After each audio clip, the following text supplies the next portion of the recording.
Well, if you two gentlemen are ready, I believe it's time to do the unthinkable and dig into what is on Matt's mind and see what he's got on tap What's this on week. Matt's mind?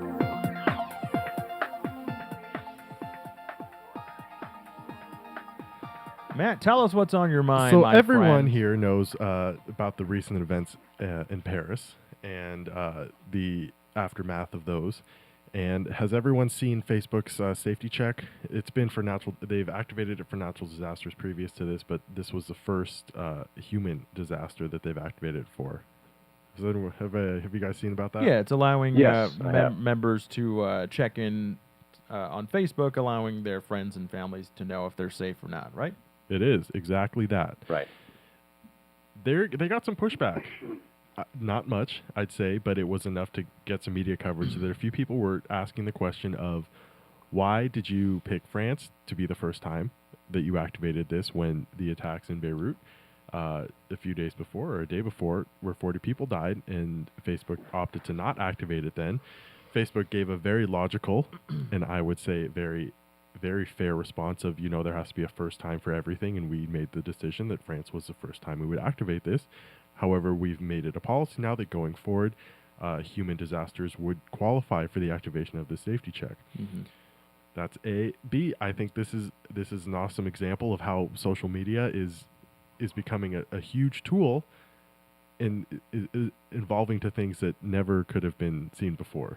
Yeah, I think this is the bright side of social media, right? We always talk about the dark side of social media and college students communicating with selfies that make no sense to me or to anyone on this panel, right? Yik yak. And yik yak, right? Stories that are made up, and some of them carry over to the news world, and you're like, really? That was a yik yak story.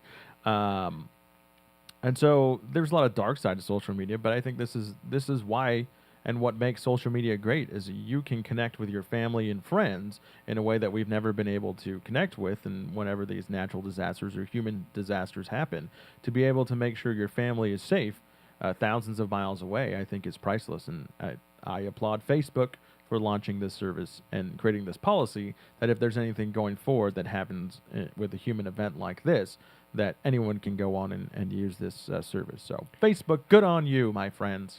I think it's great too to see how, or it's interesting to see how Facebook has become, obviously they're big, and now they're in a position where they can roll things like this out, and they actually are usable. This isn't the first time that a website or a company has tried to create a system where you could check in digitally and say, I'm fine. The Red Cross does it. A lot of small companies start them up, but those require people to actively go out to the website and actively involved with the website. Right. Versus Facebook, it just gives you a pop-up, hey, are you okay? And everyone already has the app, everyone already gets the alerts, and everyone can just quickly say, yeah, I'm fine, and it's a huge deal. Yeah, I mean they've built the audience of Facebook, and so it makes it a useful tool. I mean, like you said, the Red Cross and all those people do it, but how many people go to redcross.org or whatever their URL? I don't even know what their URL is, right? I know facebook.com, and so I think being able to create this big social network that they did, and then being able to create these types of tools are fantastic. And a big step. It also takes them a step into that place where they now will probably receive a different type of any sort of backlash, as you were talking about in this, but just criticism in general. If you're going to become, and they really didn't have any choice. They'd already become a place where people could communicate and expected to be able to communicate, and they probably really needed to do something like this. Yeah. And I mean, I'm sure they get backlash about everything they release, right? When they allowed people to change their profile pictures when the same-sex marriage passed nationally, right? Being able to add that color rainbow to your profile picture. Well, some people will love it, some people don't, but they took a stand as a company, and good on them. Good on them.